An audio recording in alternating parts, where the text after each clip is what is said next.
Hey there, I'm Angie with Gensler.com, and I want to welcome you to Freedom Friday, where I talk with successful entrepreneurs who quit their 9 to 5 job to create a business and life they love. Now, I am so excited to bring a really special guest to you guys today. Her name is Liz Carter, and Liz is a digital strategist, innovative marketer, problem solver, and just an all-around badass. She helps women business owners reach a new level of success by being more effective with the programs that they have created. Now, Liz believes that success comes from knowing what is going on in your business, fixing what's broken, and then amplifying what works. When she's not working with women to change the world through their businesses, she's coaching softball and helping young girls develop confidence and leadership skills that can succeed in life. Now, I had the opportunity to get to know Liz earlier this year. She invited me to be a part of her online summit, and we instantly connected. She's just a really amazing person, and we have a lot in common. We've stayed in touch throughout this, worked together with times. It's really someone that I admire and respect, so I'm really excited to introduce her to you guys. So Liz, welcome to the show. Thank you so much for that introduction. That was so sweet of you. I feel the exact same way about you. It's awesome. Well, okay, now real quick, I want to just check if there's anyone watching live. I need feedback on my end. Liz is hearing it. So if you guys are giving feedback, and I will play around with the microphone. We tried all kinds of solutions. I will try a headset so that helps you guys. So if you're hearing it, comment, let me know. But let's get started. Liz, I want to give you a chance. I know that you quit your job. Was it earlier? Okay, so you quit your corporate job. Yep. You're now rocking it with your own business. But before we get into that story, I first want to just hear, what are you doing now? What's your business about? Who are you supporting? And what are you doing?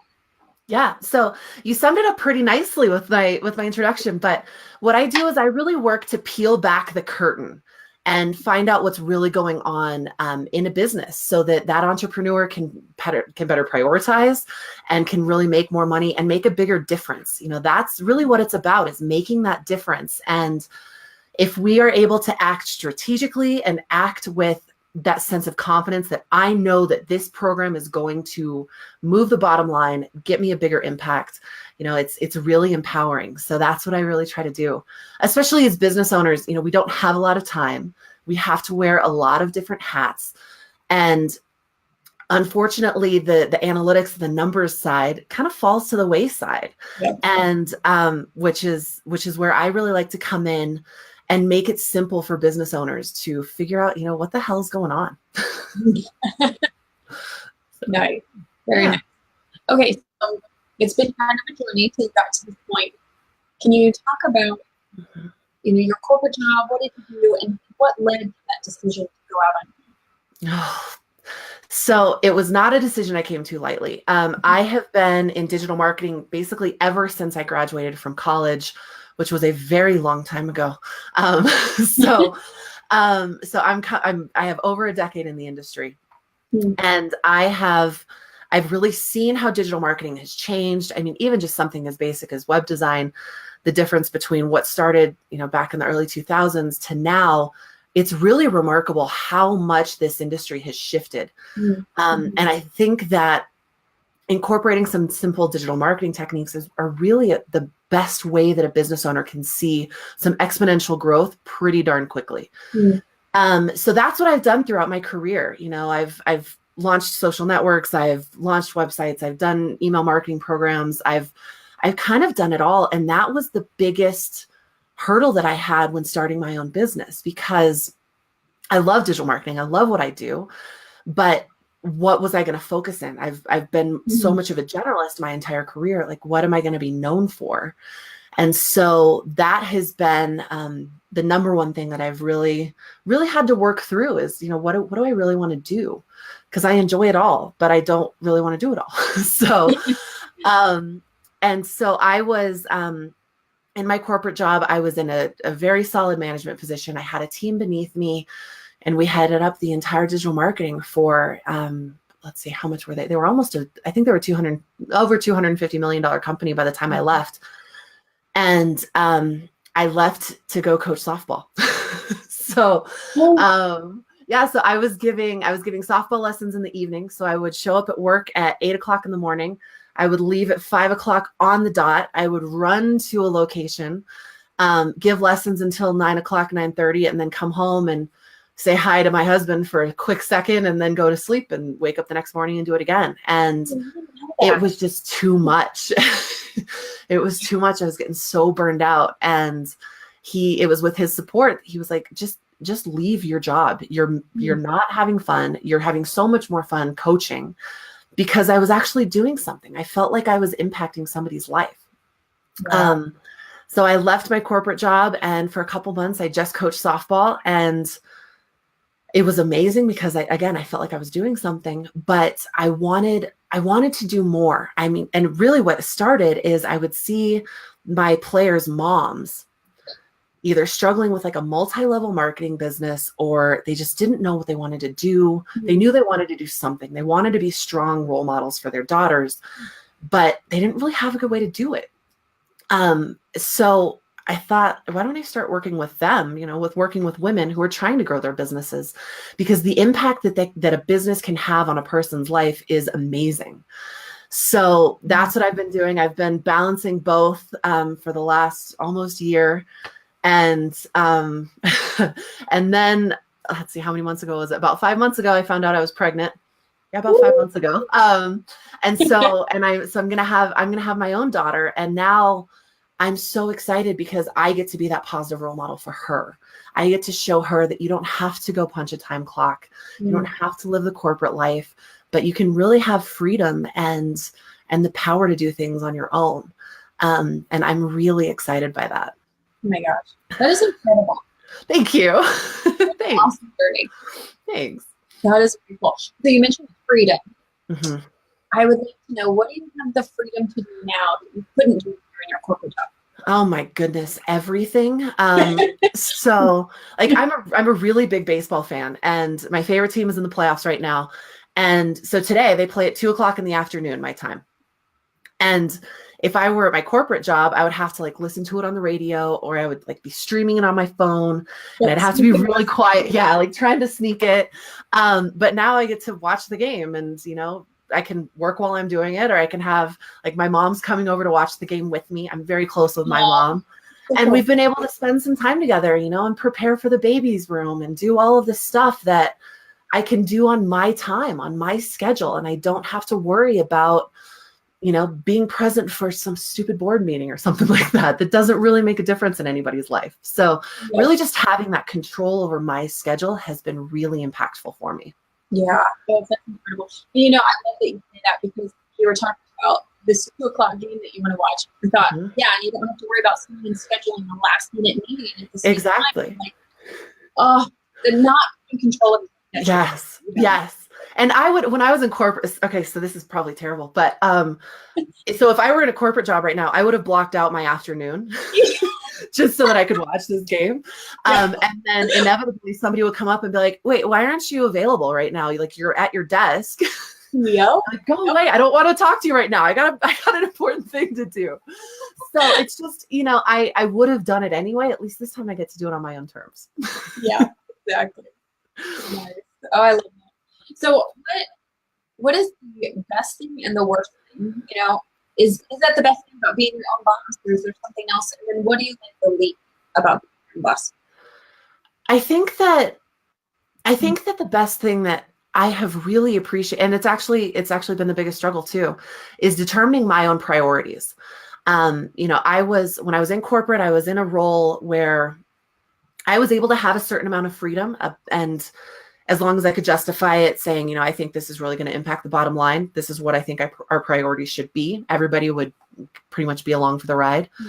But I knew that I was beholden to the CEOs and the chairman and the board, what they wanted us to do.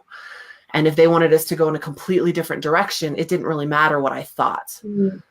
And that's really been the best part.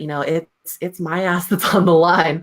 And I've loved that freedom, but I've also had to really adjust to that, because it is me who's on the line. You know, if I want to take the afternoon off and watch the Rockies play, I'm not getting paid for that. Yeah. So it's having that mind shift of, you know, this is the new freedom that I want. These are the priorities that I can set. This is the direction I can go. But I also have to make sure that I'm accountable for my own numbers. So it's definitely a different world. It's taken a while for me to adjust to it. And I think that that adjustment is probably still going to have to continue. You know, when you leave corporate, it's like, wait, I don't have a boss. I don't have to do meetings all the time. And so setting up those levels of accountability for yourself, I find have been really important. Nice. So what was the transition? I mean, you mentioned it is a hard transition. What part did you struggle with the most? I think the biggest struggle that I have had has been getting out of that employee mindset of thinking that I have to bend to the whim of every customer that I have, or that I have somebody who I have to be 100% accountable to. It's been really difficult for me to set not set my priorities, but set my non-negotiables.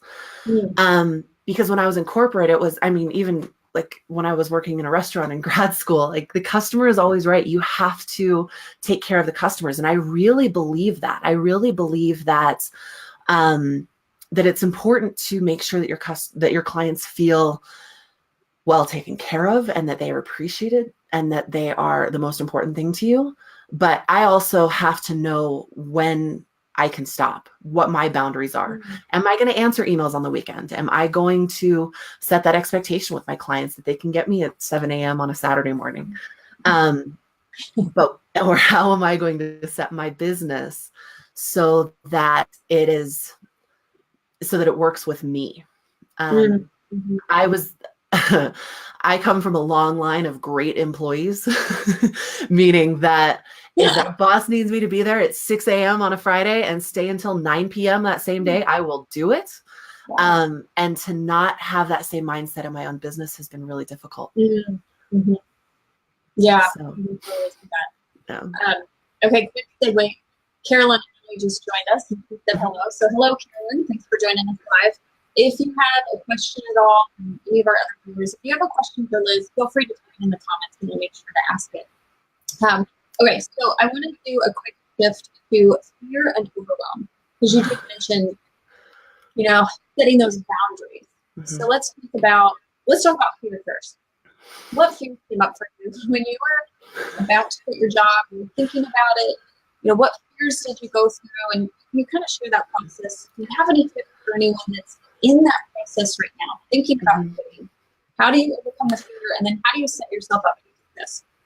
Oh, that's a great question. As I said, I am an excellent employee. I will do whatever it takes for the company that I work for. And that was my biggest fear, was telling my boss that I was leaving.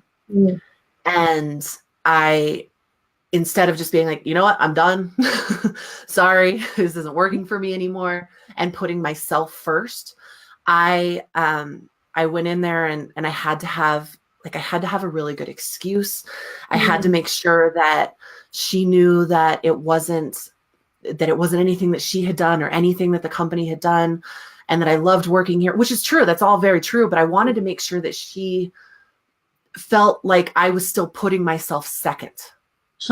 It's taken me a really long time to come to that realization, because I tend to do that in my work relationships. I want to be the one who's always there. You know, I played sports growing up. I want to be there for the team and do whatever it takes to help the team win. And I compensated by saying like, oh, well, I'll stay on as a freelancer, or I'll do all this to help the team keep moving forward, when it wasn't my team anymore. I didn't need to do that. And so honestly, when I left, I said that I would stay on as a freelancer. I worked as a freelancer for about 3 months, and then they just kind of stopped emailing me.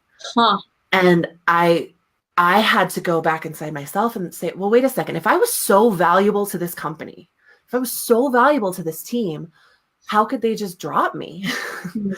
And it was it shook my self-confidence a little bit, because I want to be the best. I want to, be everything that I can be. And then they were just able to move on. And that really helped me to realize that I need to be more selfish. I need to be more emphatic in what my boundaries are and what I want to do, because I'm the most important person in my life. And dealing with that fear of not being enough, dealing with that fear of, okay, well, maybe I wasn't as good as I thought I was. They obviously didn't need me. So why would my clients need me? I am a very big perfectionist, and I interpreted that action as me not being perfect. And so it took me a while to overcome that. And I deal with perfectionism every day in my life. It's,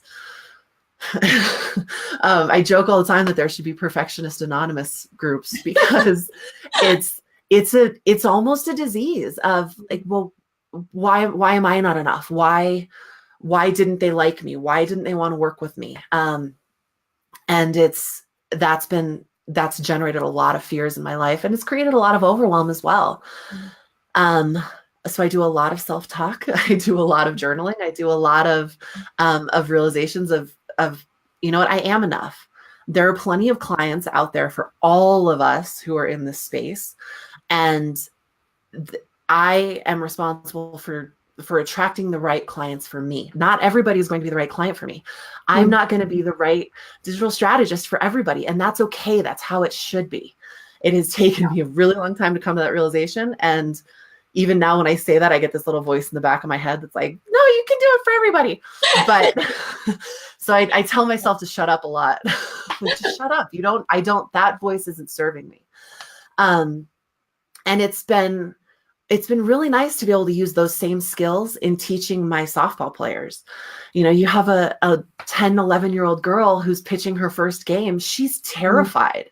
And if I can help her learn how to manage that fear by doing things that I have to do on a daily basis, first of all, it gives her some life skills, but it also helps her realize that these are things that people go through. I'm very open and honest with my players about this is what it's like for me. I deal with this on a daily basis. And they always are like, oh my gosh, really?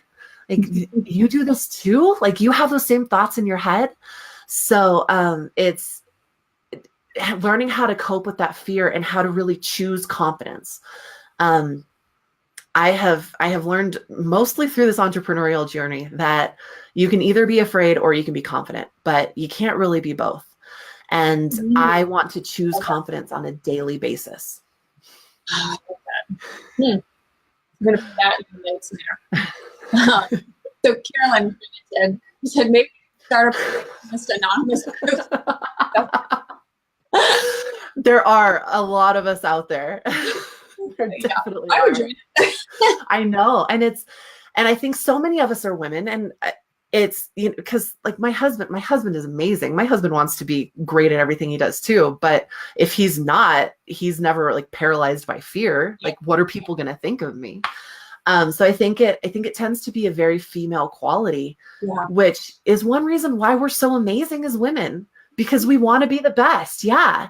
And I love trying to bring out that strength and power in my clients, and whether they're business owners or softball players. I think that women are amazing.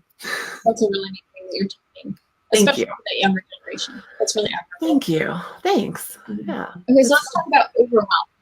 As a business owner, there's all this overwhelm. There's a million different things to be doing. And I know that you really get into the data as well. So I'd love to hear your tips on your business owner to use data, overcome overwhelm, kind of the mindset, mixed with data. I have found that the easiest way to overcome overwhelm is by being curious. We've talked about perfectionism a lot. We've talked about, wanting to be the best. The easiest way to overcome perfectionism that I have found is to really take a curious approach. Like, what happened there? What really drove those results? Why didn't anybody sign up for my program? Or why did everybody sign up for my program? What did I do? And to really be curious, it takes away some of those some of those boundaries that we've put in place by fear of, oh, wait a second, 10 people came to my webinar. What did I do wrong? Well, maybe those 10 people are perfect clients for you and they were supposed to be at your webinar. Maybe those are the first 10 people you're supposed to work with. And to really approach something from that curious perspective, it just makes it easier for us to figure out what happened.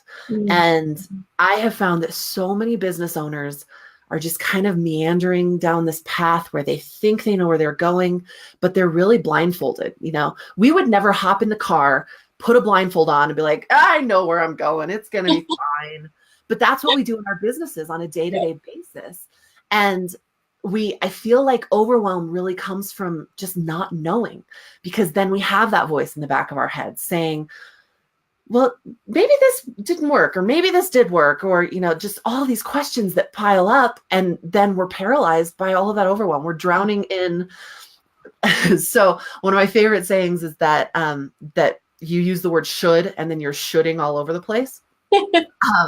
And that's what I found, that we feel like, well, we should be on Facebook. We should be doing live video. We should be sending emails out. And then we're drowning in a pile of should. So to take all of that away and say, let me just look at what worked. Let me look at my last program that I feel I was successful at. What was my mental state? What was I doing? And then look at the numbers and see, I spent $1,000 on Facebook ads. Nobody came in through Facebook ads. Maybe I need to examine that expense. So to be able to really look at the whole picture from an objective, unbiased perspective, which really are two qualities of being curious, it's really important. So overwhelm it's always going to be there because we want to be successful. We feel like we have everything to do, but when we feel like we're boiling the ocean, we're not going to be successful. So I found that really looking at the numbers, really looking at what has worked and what hasn't worked, helps you to define your priorities and your strategy so that you can be more in control. Nice. I like that advice too. I think approaching it with the curiosity almost takes away the failure. Because I think so many times if we're just like, oh, many people showed up, I'm a failure, I suck, I'll just try this instead. It's like, no, make that unbiased, curious look at it and really figure out, take out the emotion. Yeah, it does. Yeah, it allows us to just look at something, to just look at it, and let's just figure out what happened. We don't need to worry about the emotional piece of, was I a failure or was I a success? It's just what happened and what can I learn from it? Yeah. Yep. I love that. Okay, so I know you also have, you've shared some tips with us. I know you have a ton of really good business building tips. What advice would you give to someone who's just new, just starting out their business? So the easiest way that you can start a business is to just step off and say, I've got to do it all. That is going to leave you drowning in overwhelm. So I think that it's really important to just bite off what you can chew. Take one step at a time. You don't need to be on Facebook, Instagram, Twitter, Snapchat, Pinterest, all of that. Find one channel that really resonates for you, learn everything you can about it, and then master it. Become the master of that channel. Then you can look at expanding out from there. I think one step at a time is fine. Slow and steady wins the race. It really is true. And even if so let's say that you've got this great website, you want to just blow up your social media presence. So you want to be on every channel that you can. You have to think about, can you handle that growth? Can you handle all those people that are going to be potentially reaching out to you? And to take that measured approach, I think is really important. So find the systems that work best for you. The one constant that you have to do is you have to build an email list. You have to have that direct connection into your potential client's inbox. That's pretty much the only non-negotiable I have, with the exception of a website. You have to have some way of somebody getting in touch with you, and you have to have a way into their inbox. So those are my two non-negotiables. And then after that, if you don't want to be on social media, don't do it. It's fine. It's totally fine. If you only want to be on social media, that's pretty much fine too. It has to ring true to who you are. And I think to break down, your huge strategy or your huge goal into small, manageable, bite-sized pieces is really important. And then you have to dig into the numbers. Maybe this is my MBA talking and my corporate experience, but I am my own CEO. I have to be able to report to me and say, the last 5 hours of my day I've spent on drafting an email that's going to be sent to this many people. I need to know what is going on. If I don't know what's going on, it's just like I was talking about driving blindfolded. It's not safe. It's not recommended. We would never do it in real life. So don't do it in your business. Set the systems and the processes in place so that you can understand your numbers and then hold yourself accountable to it. So I tell my clients just once a week, just go in and look and see what's going on. Make sure that you know what's going on. So that way, if you put out an Instagram post that you're not really sure about, you can look at the numbers and say, oh, wait, that was a success. Like that's great. I can keep doing that. So that's my advice for everybody. Take it slow and steady and know the numbers. Yep. Yeah. Okay. So what advice would you give to someone if they're still in their 9 to 5 and they're slowly building that business, they're dreaming about the freedom of entrepreneurship? What advice would you give to them in making that preparation to quit the job? You're never going to be prepared. So I would just do it. There's never a great time to have a baby. There's never a great time to do anything. Just do it. I feel like, and I would rather take 5 years trying to build my business and then look back and say, no, that might not have been the best idea, but no, rather than spend 5 years in corporate and just wither away and die in that corporate American structure that we live in. Yep. and wonder. I think that if you have been able to have some sort of success in corporate, you're going to be successful on your own. You have established systems, you have established accountability structures that you can do it. There are enough clients out there for us all. There's enough business opportunities. And if you are able to live your dream, to be able to do what you really want to do, it's only going to have a positive impact. So I say, just do it. Go submit your 2 weeks notice right now. Just do it.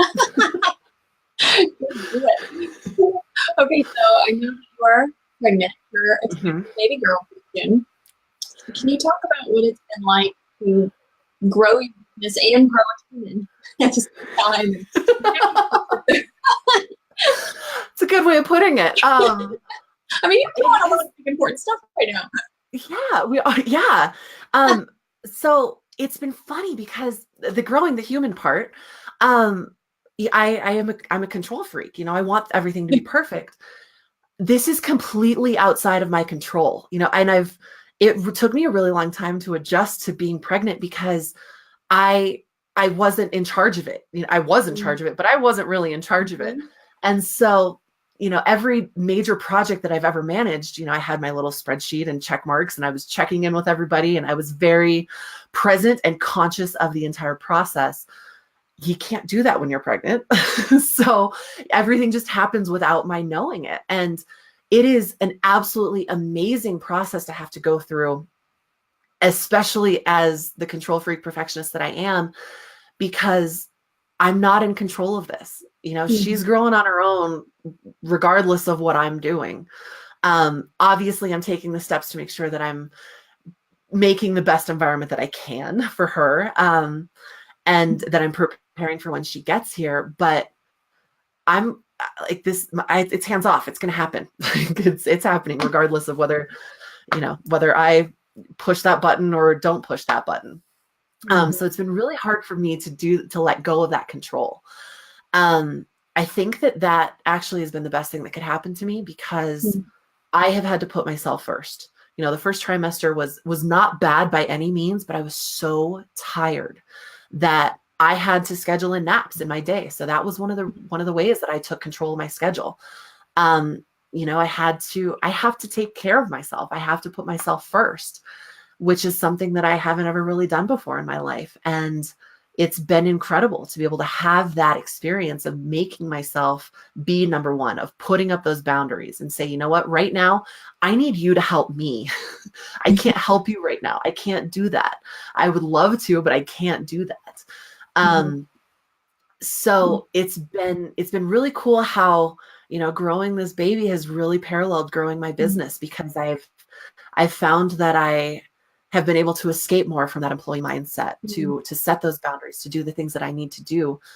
First of all, because I don't want to fall asleep when I'm talking to a client or something like that. But I have a responsibility now. I have this little girl who I want her to be proud of her mom. I want her to see what I do and go, dude, my mom's maybe not a badass. Like, let's wait on her using that language for a little bit. But I want her to be really proud of what I do, and to see that, she doesn't have to do the same thing as everybody else. And she can be strong and confident and this powerful, amazing woman, and not have to work for somebody unless she wants to. It's I'm really, so that's one of my major motivations, is to have her be really proud of what I do. So you're gonna make her up. Well,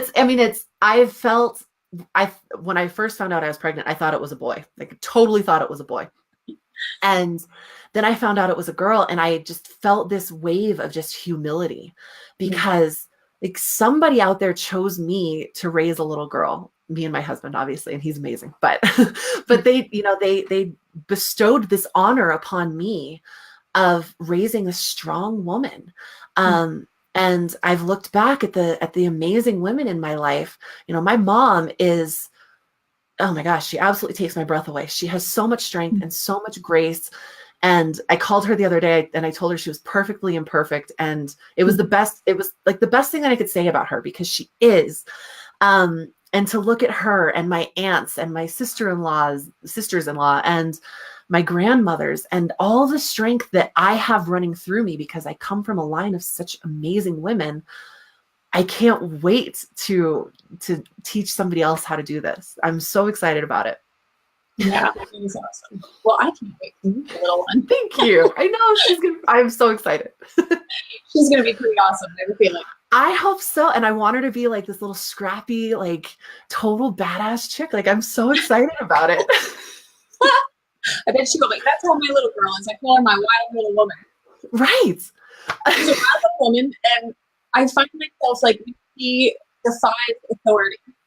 I discipline her, of course, but inside I'm like, yes, go. Right. I know. And I can't wait for that. I'm so excited. Like, it's amazing. It's an amazing honor to be able to raise a strong woman. And I'm so excited. Nice. Well, congratulations. Thank you. Okay. So let's move on to the lightning round before we close it out. So I'm going to ask you a few quick questions and just get some of your best. Perfect. Okay. We'll start easy. What is your favorite thing to do with your husband on a Saturday morning? Oh my gosh. Yeah. So I love reading the New York Times, and then I call him over and we do the Times mini crossword puzzle together. It's my favorite thing on a Saturday morning. Nice. Okay. And we talked before this. You can't do coffee with that. I assume you used to do coffee before you're pregnant. Correct. Well, I love coffee and tea. I married an Englishman. I have to love tea. But a cup of Earl Grey tea with lavender is really good, especially on a cold day. But coffee, like, I love, like, punch you in your face, strong coffee. And I've really missed it since I've been pregnant. So it's been decaf tea for now. Okay. Nice. Okay. We need to turn out some work and get some serious shit done. What do you like? I listen to classical music. I can't have a lot of words going on in my head when I'm trying to focus on words that I'm writing. So classical music is a big one for me. Nice. Okay. Is there a book and or a podcast that you recommend to fellow entrepreneurs? It's actually both. So High Performing Habits by Brendon Burchard changed my life. It's an amazing book. He has it as an ebook on a podcast, High Performance Habits. It's incredible. Everybody should listen to it. Okay. Awesome. And I'll put that in the notes, by the way. Perfect. Okay. If you're an entrepreneur or an expert that you think everybody can follow, So I love Brene Brown. I think that she's incredible. I love following her on social media, but then I also think that you should follow like cute puppy videos or cute animal videos or something just to break up the monotony, just to give you a little refresh. I love it. That's awesome. Okay, and then do you work from home? Do you co-work? Do you have an office space? Where do you go? I work from home. I have an office space in my house, but I don't like it. I need to like burn some sage or something. And then it's all in transition because my office now is becoming the guest room, since the old guest room is now the baby room. So I think that flux has really come out of my business. And so I would recommend to everybody get a designated office space where you can be there, shut the door, and just focus. Nice. Okay, and then what is your best productivity tip? Set an intention in the morning. This is something that I'm working on, but set an intention in the morning and then don't turn on the television. If you work from home, the television is going to suck the life out of you. Don't do it. Okay, good one. Is there an app or software program you could not run your business without? Google. Google, everything from Gmail to Google Drive, everything. I think that Google is incredible. I know you're stealing my data. I'm okay with it. So thank you for everything you do for my life, Google. No, I agree with you. The other day I thought, you know how people like they come out with these awesome things and then they just quit. And they're like, oh, we're going to just continue doing this. And I thought, oh God, they ever just continue like Drive or Google Docs or Google Sheets, like I'm screwed. I know. I was a really big fan of Google Inbox. I loved Google Inbox. I thought it was great. And then I just found out a couple weeks ago that they're discontinuing support of it. So I've been transitioning back to Gmail. And like, I love this sentence completion. Like, I love all of that. I think that it's great. I love what Google has brought to my life. Yep, it's pretty awesome. Okay, last one. Do you have a favorite quote, or is there a success mantra that you repeat often to keep you powered up? So whenever I have doubt, overwhelm, anything like that, and I tend to say this to myself every day, someone's going to do it. Why shouldn't it be me? Yep. I love that. So, yeah. That's a good one to end on. Yep. Awesome. Well, Liz, thank you so much. I mean, this has been awesome. Can you share how our viewers can connect with you, get to know you, work with you? Yeah. So the easiest way to connect with me is through my website. So it's liz-carter.com. And if you throw on a meet-Liz, you can read a little bit more about me and schedule a free call. I would love to talk with anybody and just get some more clarity around your business. I don't like to do like the hard sales pitches or anything. Like I like to provide value on those calls. So my business coach is not happy that I like to provide so much value on those calls. So yeah, go ahead, schedule a call with me. I would love to learn more about you and your business and see what we can do. Awesome. Okay. Well, if you guys want some help having them analyze that data, coach you through your business growth, make sure you check that out. I will put some links in the comments below. I'm also going to have a show notes up there on my website. So if you go to angiegensler.com, you can check that out. I'll have all of them for you to connect with Liz, along with the resources that she shared with us today. Awesome. Thank you so much, Liz. Thank you so much, Angie. Thank you. Thank you. Have a great day. You too. Bye. Now, if you guys enjoyed the Freedom Friday interview, make sure that you follow my Facebook page so that you receive a notification every single week as I go live to interview another successful entrepreneur. And then make sure, again, that you head over to my website at angiegensler.com. From there, you can access the show notes page from today, and you can also access resources and trainings on how to grow your business using social media and digital marketing. And remember, perseverance, not perfection, is the key to creating a business and life you love. I'll see you next week in the next Freedom Friday. Have a great day.